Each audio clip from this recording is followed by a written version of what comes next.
Welcome to our workshop using student achievement and feedback to improve your teaching. Student achievement and feedback should inform our teaching practices. Immediate instructional adjustments can be based on several assessment techniques, including formal assessment, student self-assessment, or classroom assessment. After gathering data or evidence on student learning, we can analyze that evidence to determine whether students are on track to meet learning outcomes, and if not, figure out how to change our teaching strategies and approaches to enhance our students' learning. In this workshop, we'll be discussing how and when to assess student learning to determine when to make changes to instructional approaches and to decide what kinds of changes will be most effective. I am Dr. Amanda Hirsch. I'm the Teaching and Learning Coordinator in the Center for Innovative Teaching and Learning at Northern Illinois University.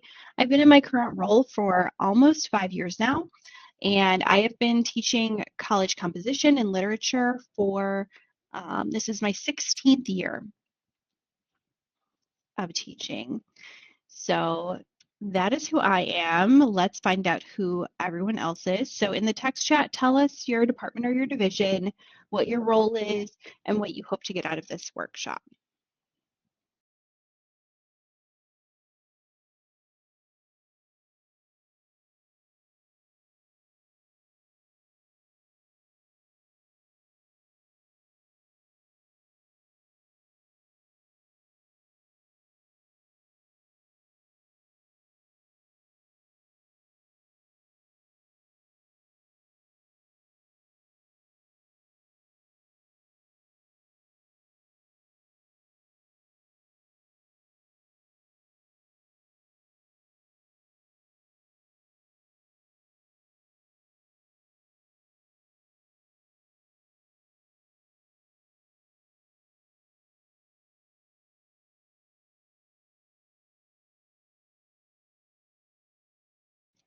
Okay, great. We've got the Center for Black Studies represented here.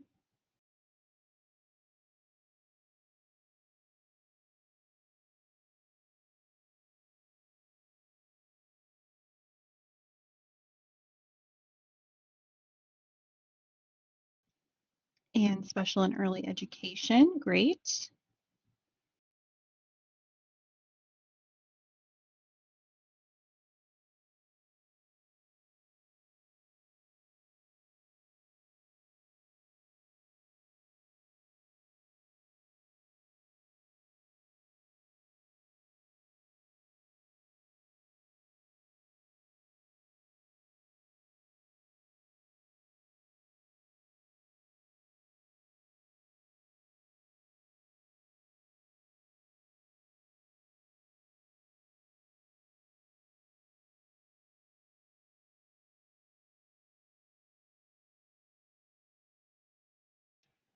Awesome. Finance as well. And marketing from College of Business. So we've got a good variety here today. Very diverse group, which is great. Comms, special and early education. Excellent. All right, you can keep those coming if you're still typing. That's great.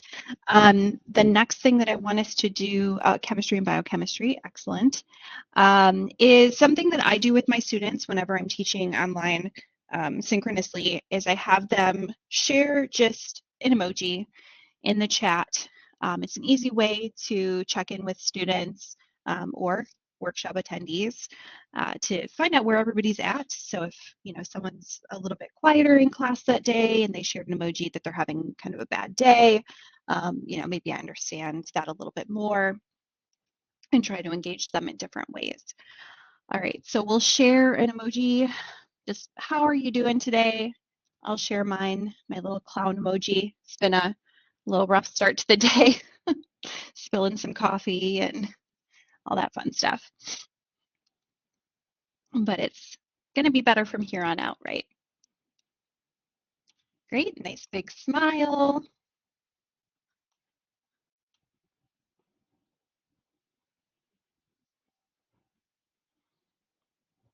So much grading, yes, I feel that.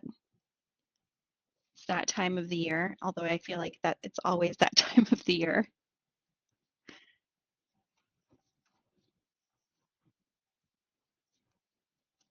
Nice smiley face.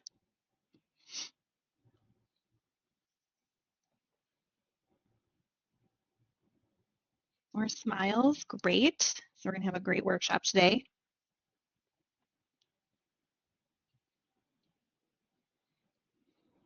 Some shades, feeling cool. More smiles.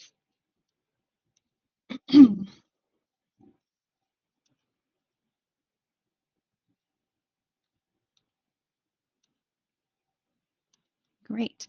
All right, keep them coming if you haven't done yours yet. So first things first, when we're talking about using student feedback and achievement, what's the purpose of this? So why do we want to do this, first of all? And as an instructor, we may be wondering to ourselves, do I have a solid grasp of my students' learning needs? Did my students find this lesson or activity or assessment engaging and meaningful? Do my students feel supported in my classroom? Are there potential barriers in my course or my teaching that are hindering student learning? What would my students like to learn more about? And what would make my course more meaningful and applicable to my students?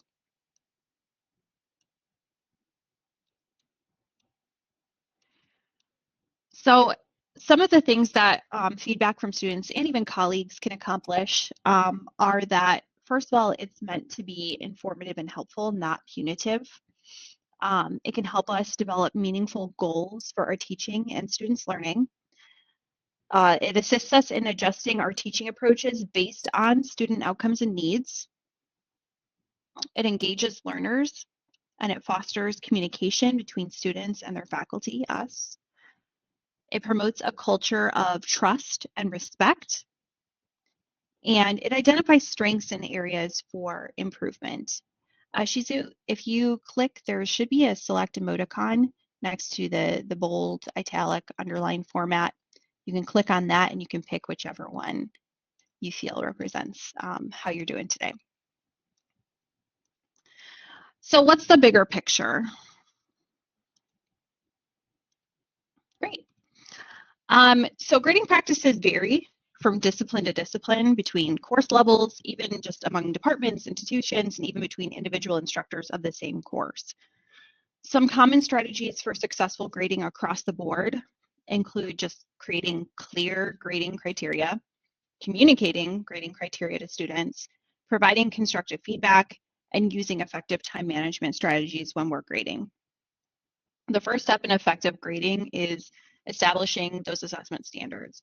What we want to accomplish is explaining our assessment standards clearly when we introduce the course to students and then reminding them of those standards throughout the semester. Communicating clear grading standards is going to help our students figure out what to focus on for their course learning. And it's also an opportunity for us to communicate to students what's most important for them to learn. Also, we want to remain consistent with our grading policies like late work and extra time in exams, and communicate those policies to our students as well. And we do have some workshops as well on equitable grading too, so that's something that will definitely expand upon in those workshops, and that's also the subject of our Teaching Effectiveness Institute in January. So be on the lookout probably today for communication on that and registration for that. All right, so another important aspect of assessment so that we can use it to improve our teaching is keeping thorough and accurate records of our students' performance evaluations throughout the semester. Keeping these detailed records will help us ensure that we're being consistent in our grading throughout the semester, and it also allows us to look back on our students' achievement to determine where we might need to make adjustments to our teaching so we can improve student learning and outcomes. So for example, if everyone did, really poorly on a particular exam, we might need to backtrack and find out where we went wrong, how we can, recover that learning.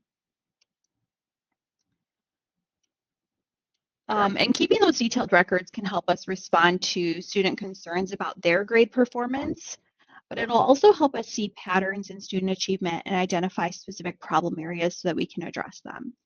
So if there's, again, a content area that a lot of students are having difficulty with, we could use data to inform teaching practices.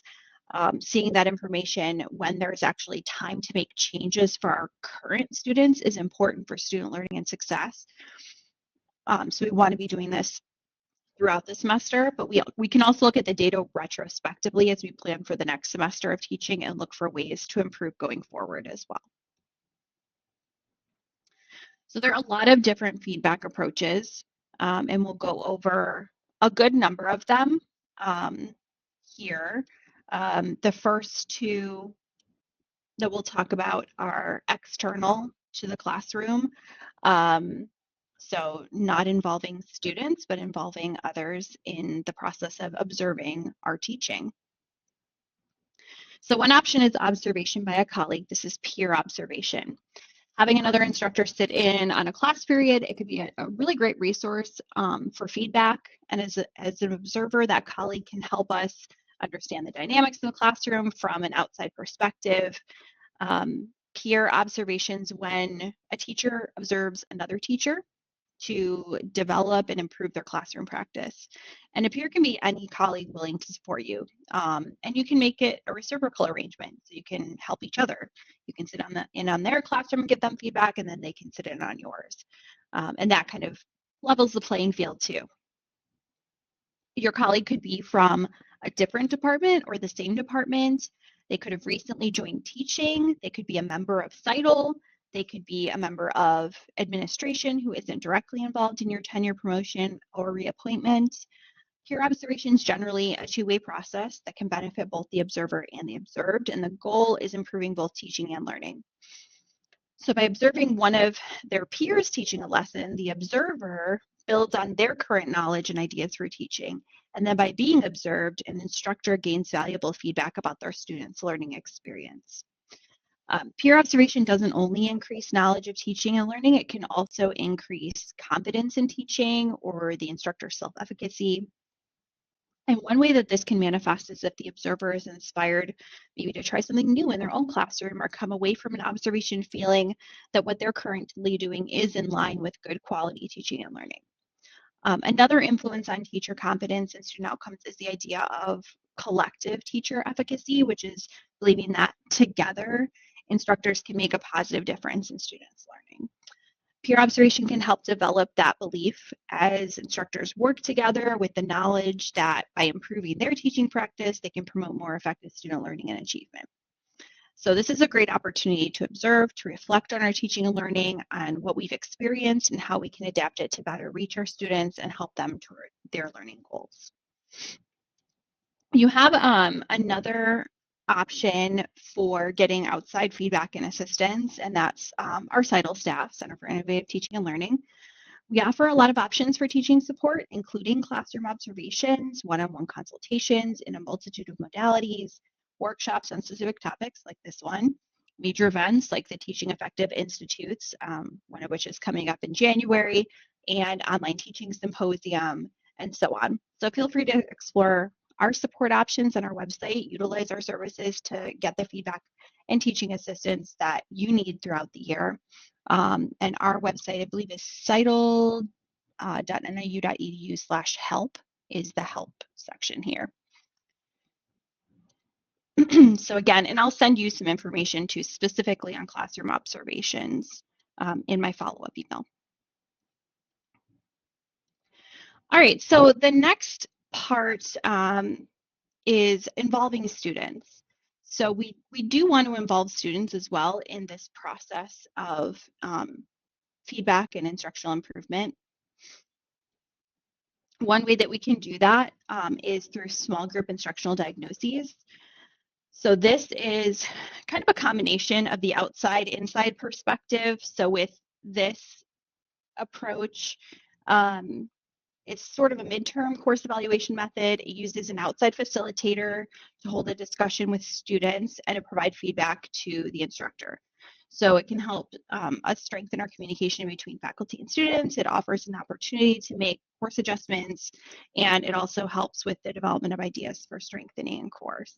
So a little bit of background information from the University of Northern Iowa Center for Excellence in Teaching and Learning says the small group instructional diagnosis was developed by Joseph Clark and Mark Redmond as a government grant project in 1982. The SGID is a midterm course evaluation where a trained facilitator conducts a structured conversation with students to highlight the student's consensus on what's going well and poorly in the class, what the instructor could do to further facilitate students' learning, and what students could do to contribute to their own learning. Some reasons to use this method of feedback includes wanting to acquire more detailed feedback on students' learning experiences, obtaining feedback that represents the student group attitude toward the course to find out what we could change to improve student learning in and satisfaction with our course, to make those changes, to enhance our teaching efficacy, to gather formative feedback that isn't part of the tenure and promotion or reappointment process. So there's lower.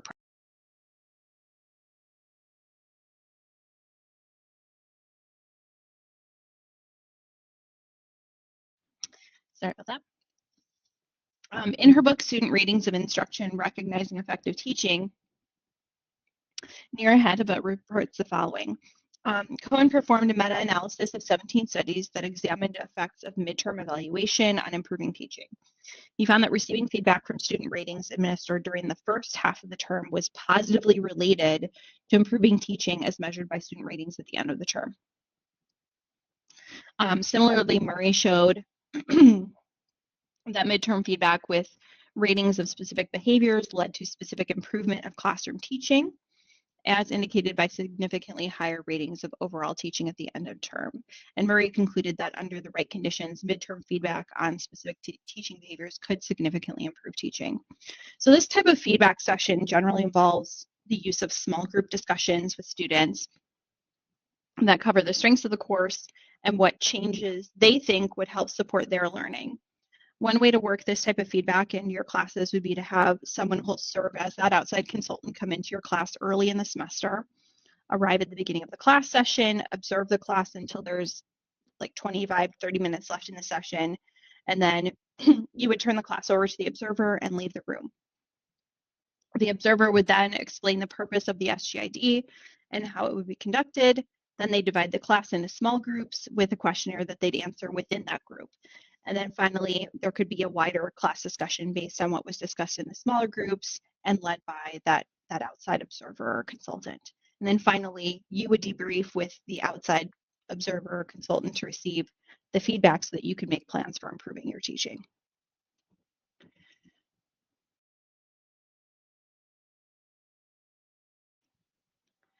We can also provide students with explicit instruction on using their own achievement data to monitor their own performance and establish their own goals for learning. So this is more giving students some self-efficacy. So this data analysis process can motivate students. It can help them plan out accomplishments that are attainable. It can help reveal their learning outcomes, provide students with a sense of control over their own learning goals. And then we can use these goals to better understand what might motivate individual students' performance and then adjust our instructional practices accordingly. So to help students learn from their achievement data, we need to provide that data to our students in a user-friendly format and explain to them what our learning objectives are. One tool that can help with this process is perhaps a rubric that outlines learning objectives clearly, presents data in a descriptive format to show students their achievement strengths and their areas for improvement. Providing students with their data isn't enough on its own. We need to have them do something with it, and that's where that goal setting comes into play. So you could have them set goals based on their data in a variety of ways. One way to do that is through, for example, written reflections throughout the semester.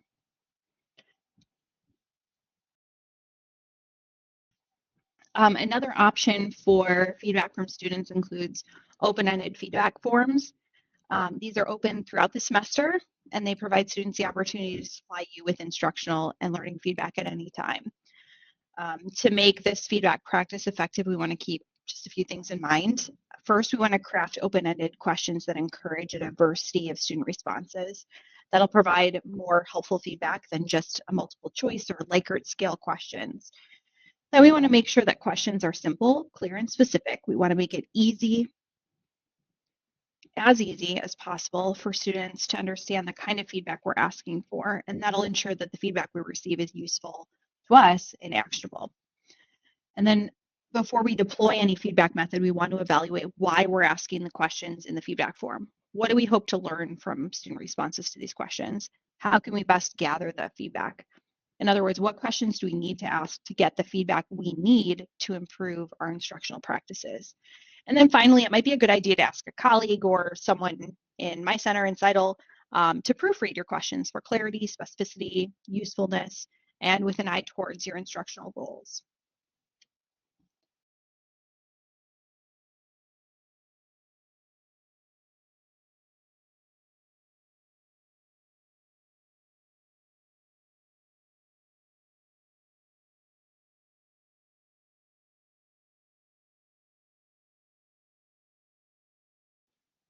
Mid-semester feedback is another option for getting feedback from students directly. So mid-semester feedback allows instructors to check in with our students with enough time to tweak teaching prior to the end of the semester. One option that we've already discussed is that that instructional small group instructional diagnostic with the outside observer. But another option is to distribute just a mid-semester feedback survey. In Ultra Course View, you can do a survey through the exams. You can use, if you want to do anonymous surveys, you can use Qualtrics or Microsoft Forms. So there are different options for how you can deploy these surveys. It is recommended that they be anonymous surveys so that students are more likely to be forthcoming with their feedback and not feel that it's going to impact their grade in the course. So questions that you could include on the mid-semester feedback survey could cover a range of topics. You could ask about your course goals, your inclusive teaching practice, classroom dynamics, pacing, the content of the course, learning activities, or any other areas that you think are helpful to assessing how you can improve student achievement by adjusting your teaching practice. Just in the chat, make note, have you used mid-semester feedback surveys in the past? If so, what did you do with that feedback? Did you, adjust your teaching going forward in that same semester, or did you kind of put it away and come back to it at the end of the semester and maybe apply it to the next iteration of that class? So have you used mid-semester feedback surveys, which I find are probably the most common type of student feedback that faculty deploy and employ, other than the course evaluations at the end of the semester, which we all do. So you can just pop in the chat if you've used mid-semester feedback surveys. If so, what did you do with that information that you got from that survey?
All right, you can continue to add those comments to the chat. We have one comment that we've used it, but haven't gotten that data back. Exit slip after each class, which is reading my mind because that's on the next slide here. What went well, what they want to hear about more next week. And then anonymous Google form for more extensive feedback in week 4. Haven't utilized it yet. Request feedback at least twice in the semester and use that to adjust teaching in the same semester and future semesters. Great. Yeah, so some additional options in addition to the ones that we've already covered are exit slips. So, and you can ask students for a variety of things on these exit slips, what they're still confused about. An example of that might be the muddiest point here, which is number 2, or questions that they still have, or what they liked best about the lesson that day or the activities. So, whatever feedback you want to get, you can get out of those exit slips too, and you can get that feedback regularly throughout the semester. You don't have to do them after every class. You could do them after every class or at the end of every class. And oh, we've got some more. Do you use the midterm evaluation, survey designed by yourself? That's more efficient. Use the data to modify the syllabus or explain to students why we do some class activities. That's a great point. So, sometimes maybe we don't need to change our activities. We just need to improve our communication to students of why they're doing those activities so that they become more meaningful for students and they understand the learning process. Asking for real-time feedback, leave the class, ask one of their peers to jot down the answers, regroup and share out. That's a great idea. Yes, love that. And that's kind of like the small group, focus group idea, but having a student be that moderator, the facilitator, instead of an outsider. Great. So again, as I mentioned, muddiest point can be another option. So that with that, at the end of the class period, you would ask students to put down, either they can do that, they can do this online if you want them to. They can do it on just a note card in class. They can put down what's the muddiest point, what's the thing that they really didn't get during that class period, and then you can address those points and clarify them. And if there's multiple students who said the same thing, maybe you need to revisit that point in the next class period.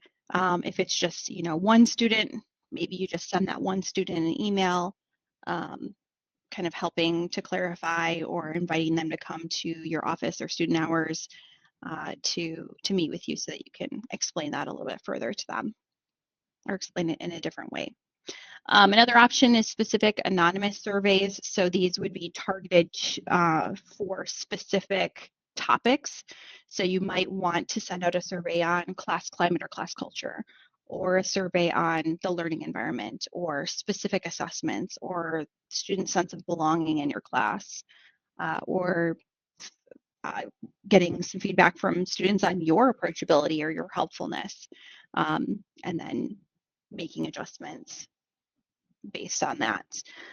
You can also use written learning reflections. So you could do this after a unit, post-assessment. I've done this in my writing classes after each unit, after they submit their essay assignment. I ask them to reflect on their learning. I also do it in my literacy classes.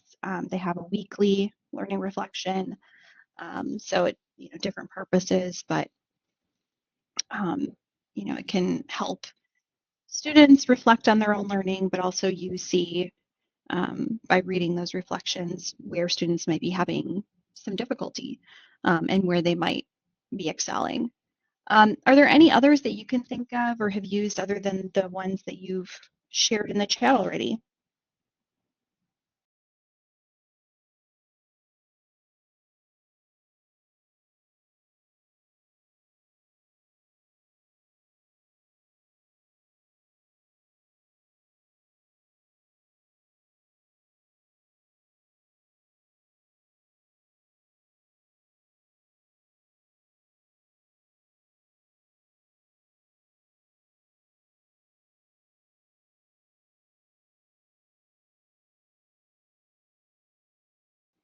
Any other ways that you have heard of or have used? You don't need to have used them, but maybe you've heard of different ways to get um, student feedback other than the ones that have already been mentioned. I'll give you a minute to think about that. And if you have any suggestions, we can post those to the chat.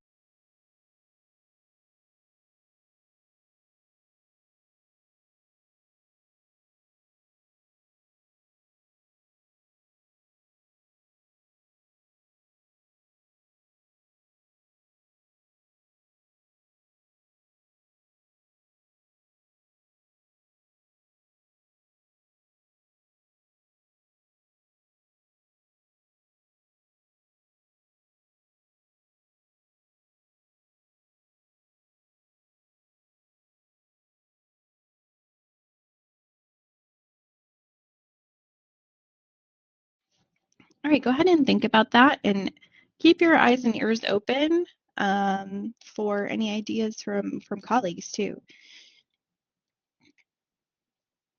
All right, so what do we do with the information once we have it? We need to do something.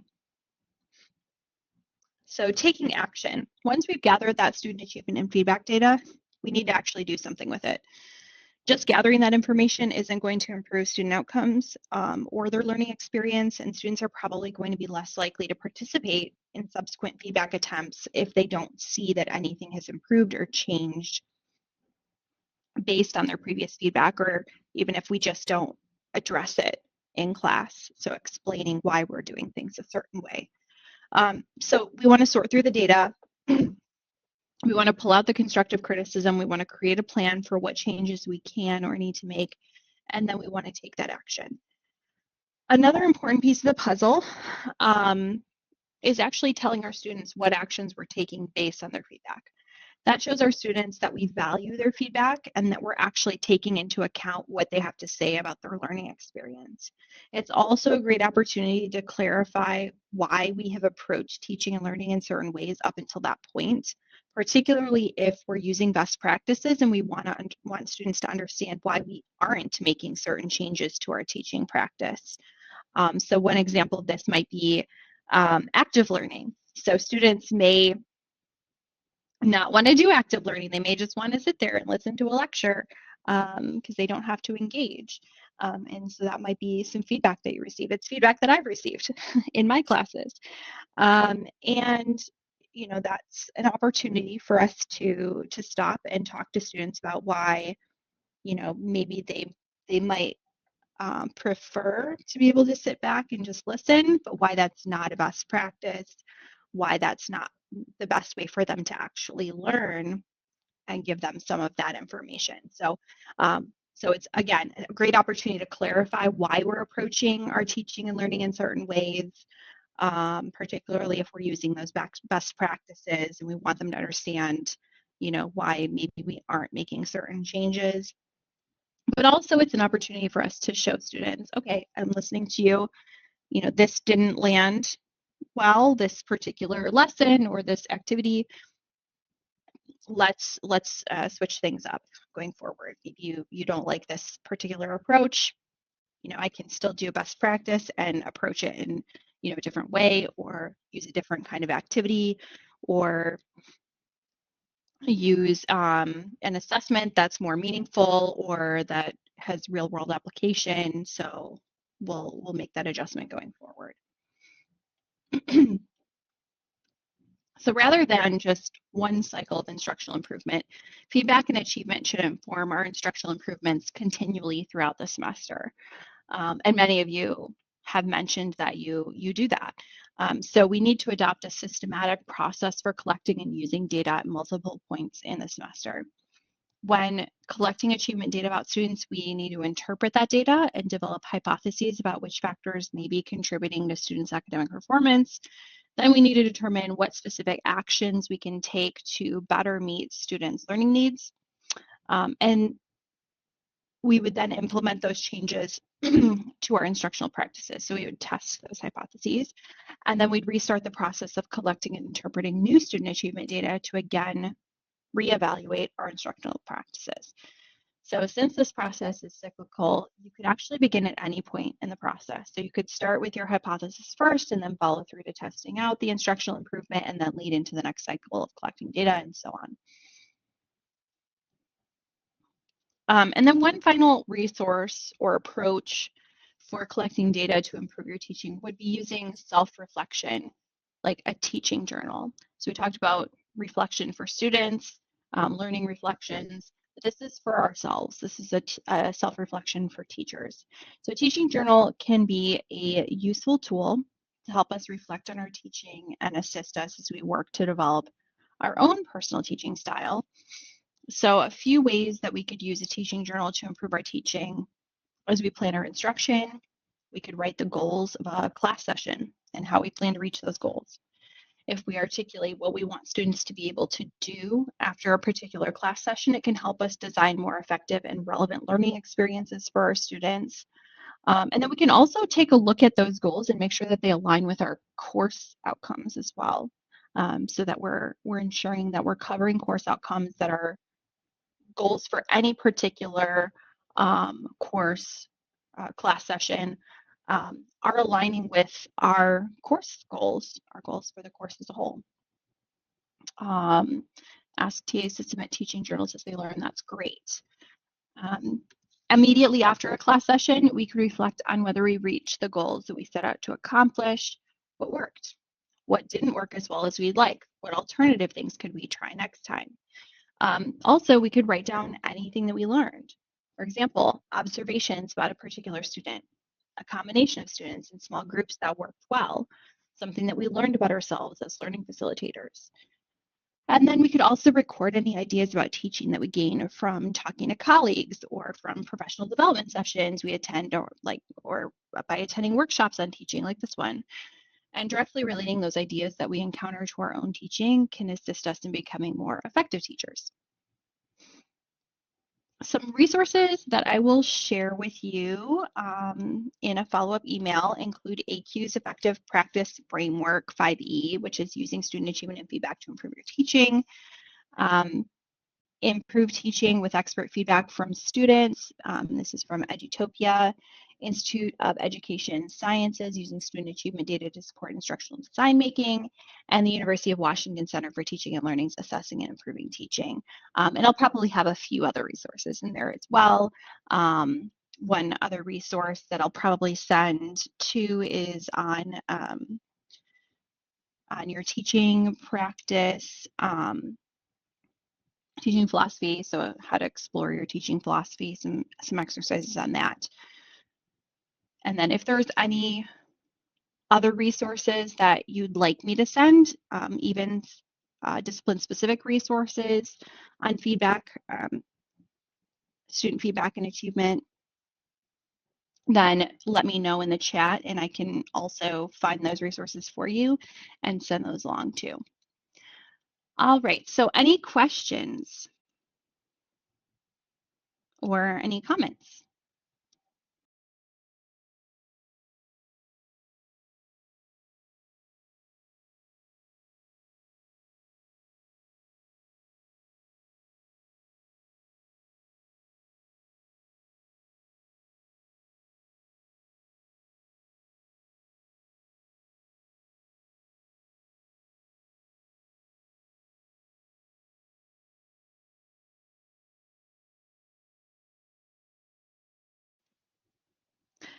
Yes, Janelle.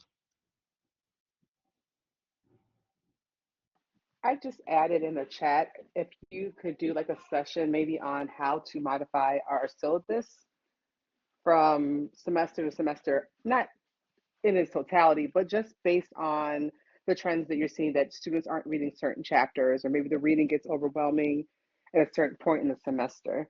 I think that'd be really helpful. Yeah, definitely. I can definitely propose that to our director and see what she says and develop something like that for us.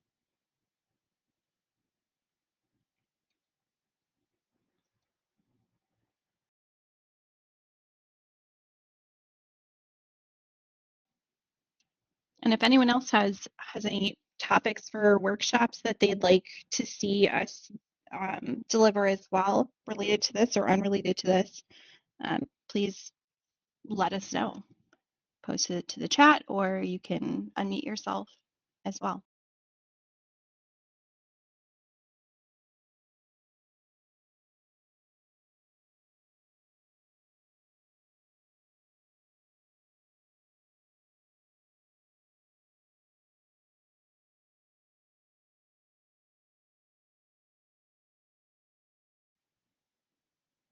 Any other questions or comments?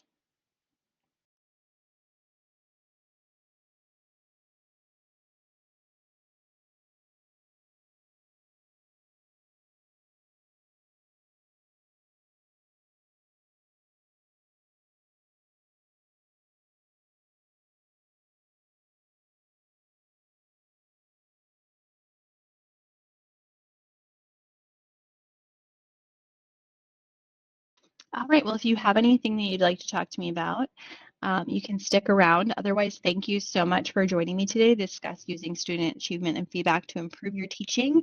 Have a great week. Have a great break coming up for the semester. Survive those finals weeks and have a great winter. And feel free to contact me anytime or contact our center if you need help with instructional technology, instructional design, or pedagogy.